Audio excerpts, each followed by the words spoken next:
Et voilà, donc nous sommes de retour sur le plateau de notre Algérie avec la deuxième partie de l'émission en compagnie de d'autres invités qui activent aussi beaucoup sur le terrain mais dans un autre domaine complètement de celui que nous avons vu avec les étudiants il y a quelques instants. Donc là, parmi nous, une artiste peintre, Sarah Louni, bonsoir. Bonjour.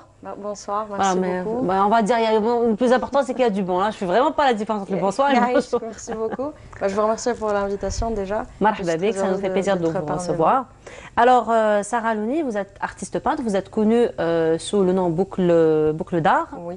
Voilà, donc on va parler un petit peu de vos peintures dans un petit moment et puis vous nous avez ramené quelques échantillons de votre travail. Exactement. Voilà, et puis on a parmi nous aussi Lahtihat Aziz, bonjour. Oui, bonjour. Bienvenue à vous. Merci. Alors j'imagine que les amateurs de vélo, lorsqu'ils vont vous voir avec votre tenue, j'aurais même pas besoin de vous présenter, n'est-ce pas? Donc là, vous êtes parmi nous, vous représentez le club cycliste amateur d'Alger. Oui, oui. Voilà, et donc vous faites beaucoup de vidéos sur YouTube. Oui, oui. Mais avant de parler un petit peu des activités, il y a une question que j'ai envie de vous poser. Est-ce que youtubeur peut être un métier? Bon, je sais que ça n'a rien à voir avec notre discussion d'aujourd'hui, mais... Moi, personnellement, je l'utilise par loisir, par plaisir. Certains l'utilisent vraiment, les influenceurs qui ont une très très forte audition, oui, l'utilisent comme métier.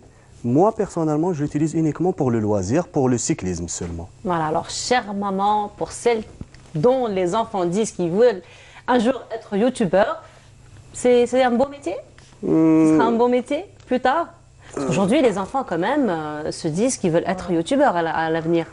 En parallèle, on peut dire ça, mais moi personnellement, je ne pourrais jamais devenir, et il y a beaucoup de travail derrière pour les gens qui ont une très forte audition et qui ne croient pas que c'est très facile de devenir youtubeur. Pour ceux qui veulent avoir comme objectif. Si je peux me permettre, moi je dirais que c'est plutôt...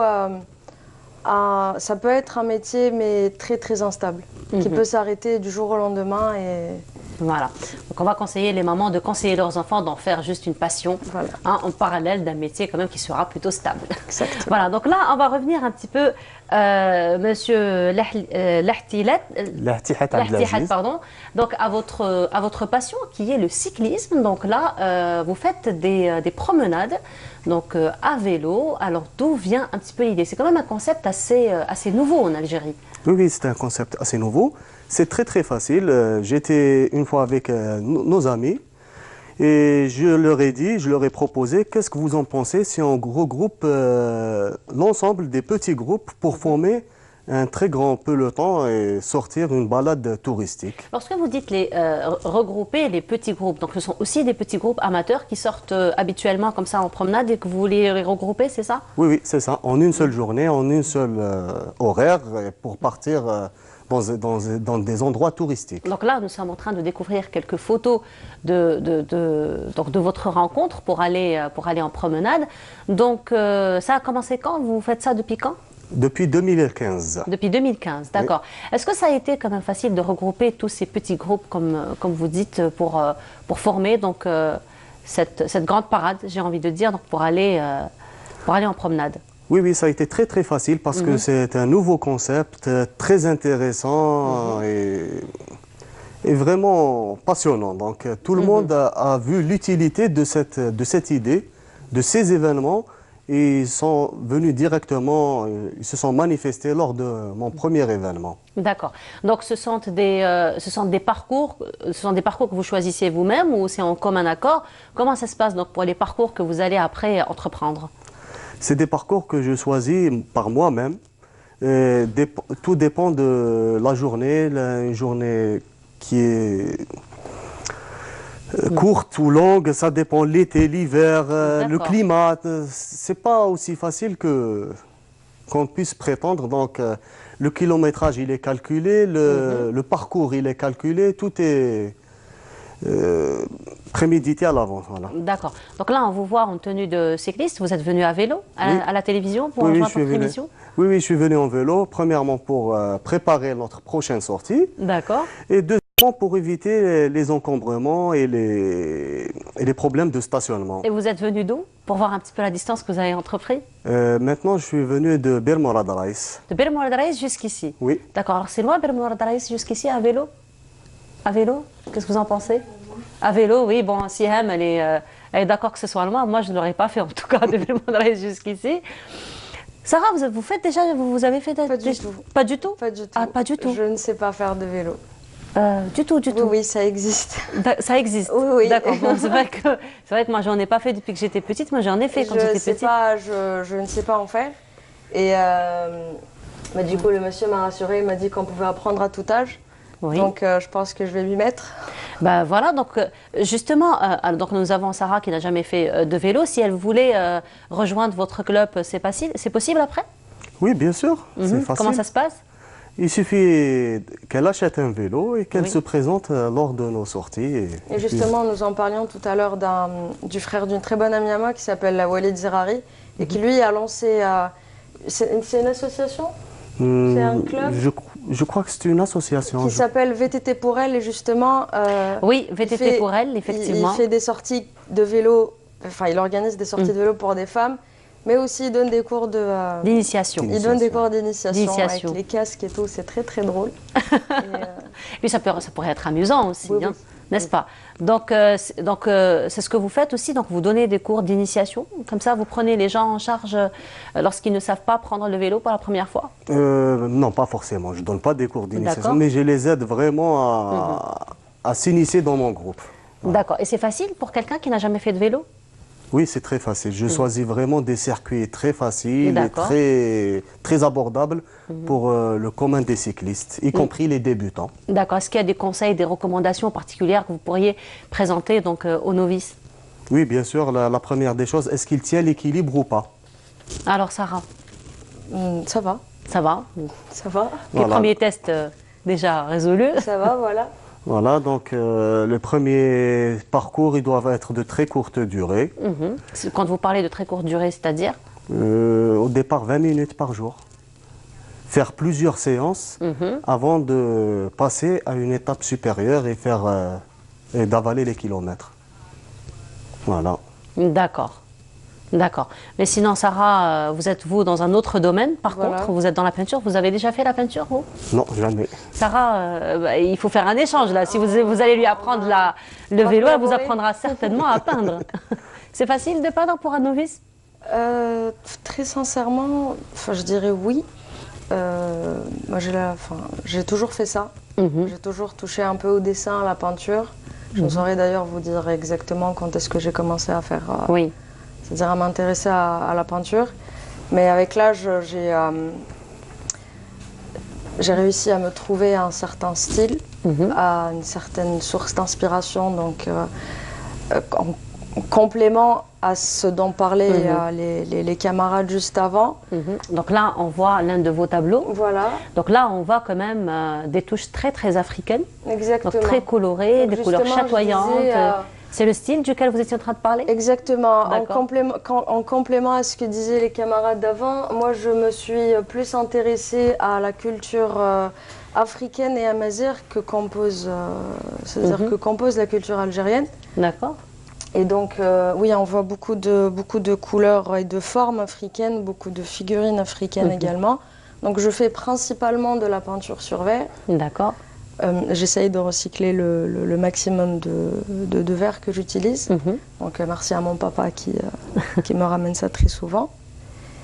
Et puis voilà, donc étant encore étudiante, ça me permet également de décompresser, de trouver un peu de temps pour moi et de pouvoir faire autre chose également, car je suis dans un domaine totalement différent de l'art. Je fais des sciences de gestion. Oui, c'est vrai que c'est totalement différent. Voilà. Et, sciences de gestion, là on est très carré, là il y a des étapes très importantes à suivre et très particulières, alors que là on est vraiment exactement. Et je trouve que c'est très complémentaire et c'est quand même très important. Peut-être que monsieur il a trouvé dans le cyclisme une manière de sortir de sa routine de travail. Et à ma manière également, je trouve que la peinture aide beaucoup à ça. Linda, Sarah, est-ce que vous donnez des titres à vos tableaux? Pas beaucoup, mais c'est souvent par thématique d'inspiration. D'accord. C'est-à-dire que on peut voir là par exemple, ou là... Je vais juste me permettre. Bien sûr. Là, c'est des masques. D'accord. Et j'ai fait toute une série de masques et c'était... alors, c'est très drôle. Donc, j'ai fait découvrir à ma cousine une série très connue qui est basée sur un masque qui n'avait rien à voir d'un masque africain. Ouais. Et au moment où elle a regardé, moi je regardais justement un documentaire sur la signification et l'importance des masques en Afrique centrale. D'accord. Et du coup, ça coulait de source. Et j'ai fait mes croquis, juste après ça, et ça m'a permis de créer plusieurs pièces. Donc voilà. Non, je ne donne pas de titre, mais c'est par thématique d'inspiration. Et là, c'est... Donc là, il y a une autre assiette aussi, on voit... là, par contre, ce sont des motifs qu'on trouve très souvent dans la culture africaine aussi. Voilà. Mais les couleurs aussi, surtout elles sont... voilà, donc, on revient à ce que je disais au départ. Il y a le côté africain, mais également le côté amazigh qui vient surtout avec de l'inspiration tapis et tatouage. Et puis les couleurs également très terre. Oui, très terre, effectivement. Donc ce sont des couleurs qui reviennent très souvent, qui font rappeler la nature, qui font rappeler la terre, mais surtout cette relation très étroite entre l'homme et la terre, effectivement. Exactement. Donc Sarah, là en ce moment, vous exposez vos œuvres? Oui, alors, nous sommes en exposition avec 25 autres artistes et artisans. Sofitel, c'est Madame Lydia Ladjouzi, que je salue d'ailleurs, qui organise. Et donc, nous sommes encore là-bas jusqu'à mardi, au 31 décembre, et nous espérons vous y voir d'ailleurs. Moi, j'ai déjà fait un tour. Très bien. Je fais toujours un tour dans ces expositions. J'aime bien être en contact avec les artisans. Voilà. Donc, nous y sommes jusqu'au 31 et je trouve que c'est une très belle manière de finir l'année. Donc, c'est fait pour, d'ailleurs. Donc, l'exposition a été faite pour marquer la fin de l'année. Exactement. Surtout qu'en ce moment, on s'offre beaucoup de cadeaux à la fin d'année. C'est fait pour. Exactement. C'est une manière déjà d'encourager les artisans, mais aussi d'avoir ce contact direct avec les artisans. Donc là, nous avons la chance de vous avoir avec nous pour nous expliquer tout ça. Ce que je trouve très intéressant dans ce genre d'événement ou dans ce genre d'exposition collective, c'est qu'on apprend forcément des autres. Effectivement. Et on est forcément inspiré par les autres. Et à chaque fois, on en ressort encore plus grand et plus nourri. Et oui, c'est... Mais surtout aussi ce contact direct avec les consommateurs, j'ai envie de dire, avec les amateurs de tout ce qui est artisan. Donc là, on va connaître beaucoup plus les goûts de chacun, voilà. Et puis des idées qui peuvent toujours enrichir le travail. Exactement. Et ça nous permet surtout de partager. Voilà. Quand il y a une histoire derrière, quand il y a un concept, on arrive à toucher plus facilement les gens et oui, c'est ça. Voilà. Donc, on va découvrir une autre forme d'art, une autre forme d'expression artistique qui est les marionnettes. Donc, j'imagine que vous connaissez, qu'on aimait beaucoup lorsque nous étions petits. Et Lamia Boudbouda, justement, a rencontré une marionnettiste, voilà, pour ne pas dire de bêtises. Elle revient donc avec ce reportage et on se retrouve juste après. نخاف نقول لها مالتو كي نقول لها ما تقولي لهاش بصح وعلاه لازم تعرف هكذاك تما دوكا تشري لك طوموبيل وانت ما خدمتش معليش لا ماشي معليش دوك انا نروح نقول لها يا يما حتقول لها وانا تطلبني ماما. Ce n'est pas l'extrait d'un spectacle pour enfants, mais nous sommes juste dans l'intimité de la petite famille de Khadija Karazen Ben Radouane. Une jeune maman qui partage son amour et sa passion de la marionnette avec ses enfants. Elle qui a fabriqué ses propres poupées étant enfant. J'ai toujours aimé les marionnettes, j'ai toujours aimé les poupées, mais vu que il n'y avait pas la possibilité d'avoir beaucoup de poupées, du coup, quand on a le manque, alors on confectionnait les poupées tawana wahadna. C'est des poupées en chiffon, en carton, ça dépend, les moyens qu'on a à la maison. Alors, du coup, je l'ai toujours balé un jour, je vais faire des marionnettes ou là je vais faire des poupées et surtout pour mes enfants. J'avais de l'aide, c'était mon mari qui m'aidait ou bien mon beau-père. Il y avait des trucs qui c'était pas facile de les régler toute seule, franchement. Alors du coup, après plusieurs essais, plusieurs échecs, j'ai pu avoir mes marionnettes comme ils sont maintenant.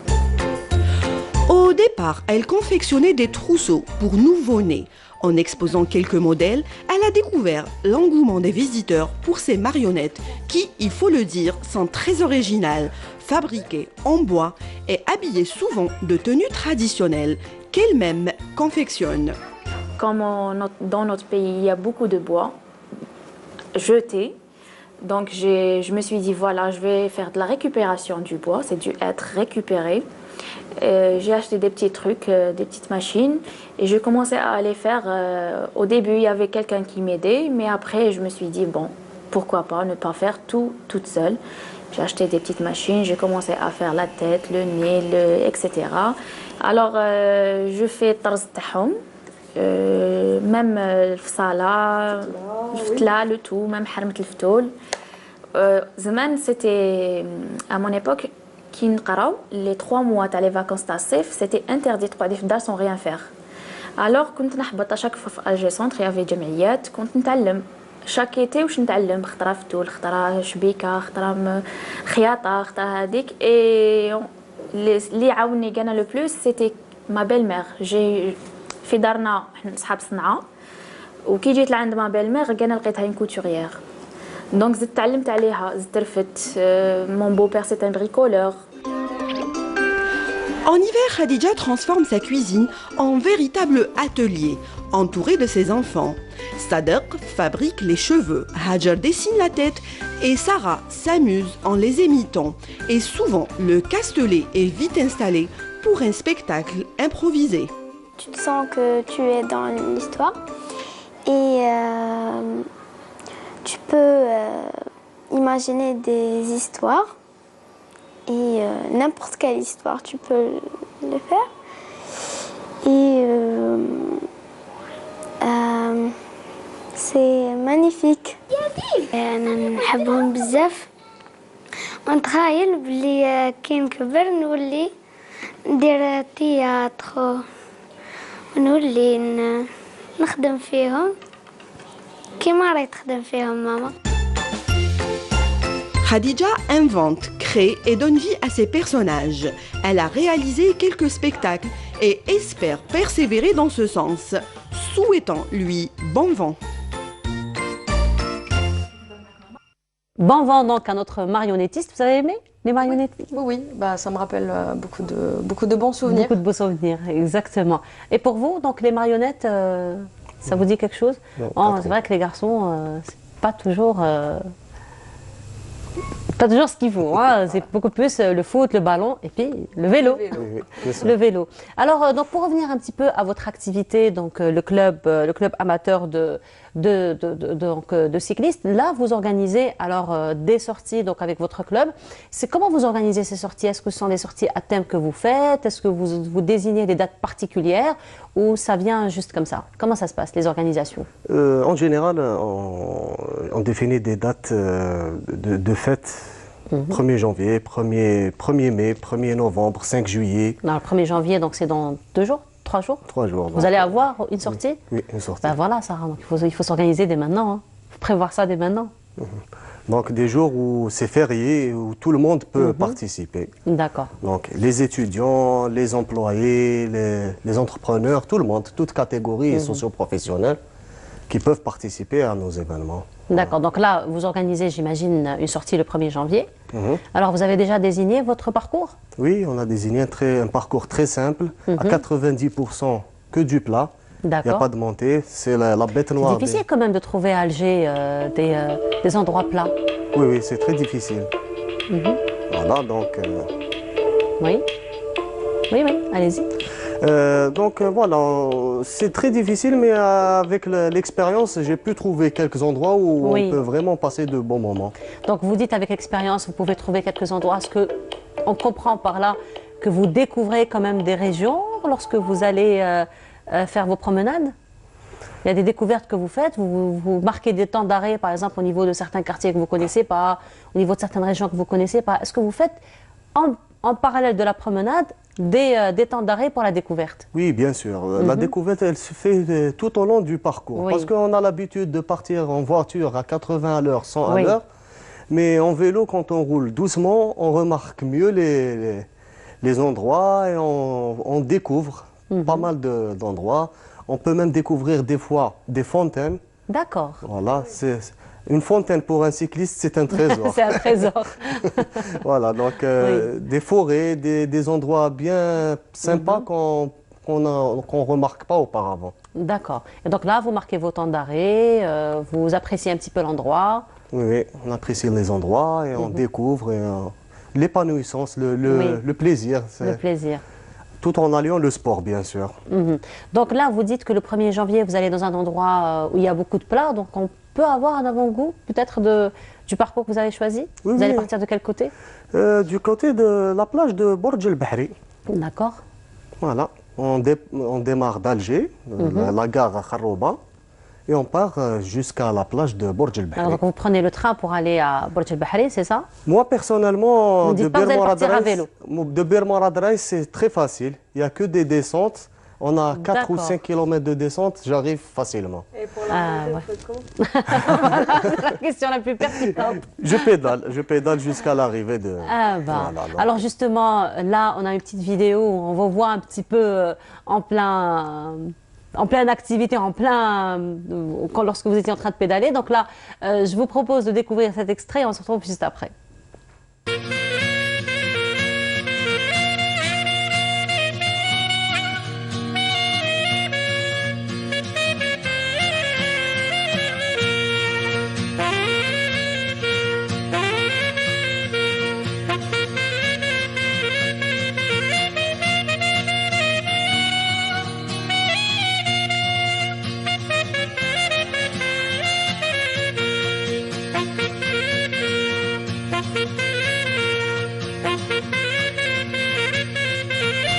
هما الجماعة سيكليست توريست تاع بليدة راهم يديروا الجعلولة. Voilà, donc on vous a vu un petit peu. Donc là, vous étiez un petit peu sur l'autoroute. Alors, justement, on a vu que les voitures vous cédaient un petit peu le passage. Donc, ils vous laissaient. Donc, les gens comprennent très rapidement, finalement, l'activité. Ils sont très coopératifs avec vous, les conducteurs. Oui, oui. On a des gilets fluorescents, on a des D'accord. sifflets. Et Ah, vous êtes bien équipés pour. oui, oui, des fois, on a des partenaires qui nous suivent en voiture, en moto, D'accord. en fourgon. Donc, Ah, ça c'est bien. Donc, en cas d'accident, en cas de. Oui. J'ai une question. Est-ce que, du coup, dans ce genre de parcours où vous prenez l'autoroute, etc., est-ce que vous pouvez tolérer la présence d'enfants qui accompagnent leurs parents? J'ai jamais eu de présence d'enfants, mais quand il y a des adolescents, on les entoure et ils sont bien. toujours suivis par des véhicules de cortège. Vous avez Par l'avant et par l'arrière. un âge minimum? On n'accepte pas de 13 ans et en dessous, Très bien. Oui. on les accepte pas. Merci. Mais voilà, je vous en prie. Vous êtes tout destiné pour, quand même. Oui, j'ai Vous dépassé n'allez- 13 vous ans n'allez- depuis longtemps. Voilà, vous n'allez pas nous dire que le 1er janvier, vous allez être en exposition. C'est férié. Non, c'est bon. Voilà. Donc, alors, juste pour rappel, vous êtes toujours en exposition jusqu'en. Voilà, jusqu'au 31, niveau du Sofitel, donc avec 25 autres personnes, comme je l'ai dit auparavant, sous l'égide de Madame Lydia Ladjouzi, Oui. que je salue d'ailleurs, ainsi que toute l'équipe avec laquelle j'expose actuellement. Et puis voilà, on espère vous y voir nombreux pour les 3 jours qui restent. Voilà, vous avez des projets pour l'avenir? Projet, je prends ce que la vie me donne déjà. C'est déjà Et un sinon, gros projet. réussir mes études et puis être toujours inspirée. Je crois que c'est ma plus grande peur. C'est me réveiller un jour et Allez, ne on plus va, être on va inspirée. positiver. On va dire que c'est votre plus grand challenge. Voilà, Voilà. voilà. Ça c'est mieux. Donc oui, j'espère être toujours inspirée pour créer déjà beaucoup plus de pièces et puis Inch'Allah. avoir toujours de quoi revenir me présenter. Avec plaisir. Vous Aïch, serez toujours merci. la bienvenue. Les portes, donc, en tout cas, du Canal Algérie vous sont toujours Merci ouvertes. beaucoup, madame. Alors, si on a envie de joindre votre club, qu'est-ce qu'il faut faire? Il faut se présenter lors de nos événements, tout simplement, D'accord. et avoir un vélo et bien Mais être sinon, bien est-ce qu'il y a- préparé vous êtes physiquement. présent sur les réseaux sociaux? Parce que les gens, ils doivent d'abord savoir Oui, bien sûr. Pour voir les affiches, il faut adhérer à la page Cycliste Amateur d'Alger. D'accord. Donc sur vous êtes Facebook. cycliste Cycliste Amateur Voilà, d'Alger. cycliste amateur d'Alger. Donc là, on peut suivre un petit peu toutes vos activités et donc suivre et être au courant, être informé de tous vos événements et vos organisations. Oui, Voilà, bah, parfait. Merci beaucoup d'avoir Merci été à vous. parmi nous. C'est nous qui Donc remercions. Sarah, vous êtes artiste peintre, je rappelle, vous exposez en ce moment. Et donc nous vous souhaitons beaucoup d'inspiration et beaucoup de réussite dans vos études. N'est-ce pas? Merci beaucoup. Aziz, merci beaucoup d'avoir été parmi nous. C'est moi qui vous remercie. Et puis là, vous allez repartir à Belmodraès aussi En à vélo, vélo. oui. Oui. Oui. Bah, bon parcours à vous. Merci beaucoup en tout cas d'avoir été parmi nous. Ce sera toujours un plaisir donc, de vous recevoir une autre fois. Voilà. Donc je vous laisse en cette pause et on se retrouve juste après donc, pour la dernière ligne droite de notre émission. À tout de suite.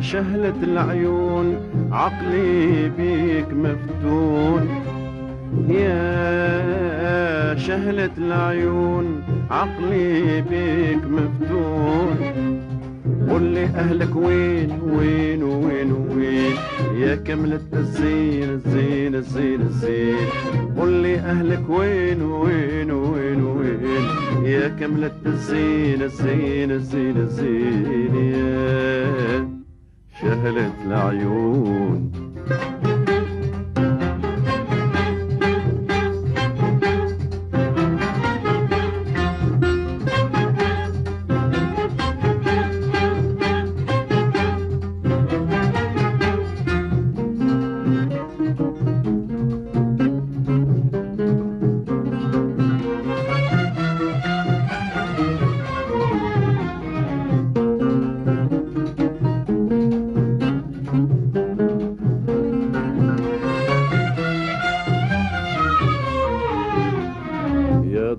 القمرة من أول نظرة سكنتني جمرة وأنا بك ممحون يا شهلة العيون يا ضي القمرة من أول نظرة سكنتني جمرة وأنا بك ممحون يا شهلة العيون لو اسمع يطيح وكل أفكاري تصيح على جناح الريح من أجلك عني هون يا شهلة العيون لو اسمع يطيح وكل أفكاري تصيح على جناح الريح من أجلك عني هون يا شهلة العيون يا شهلة العيون عقلي بيك مفتون يا شهلة العيون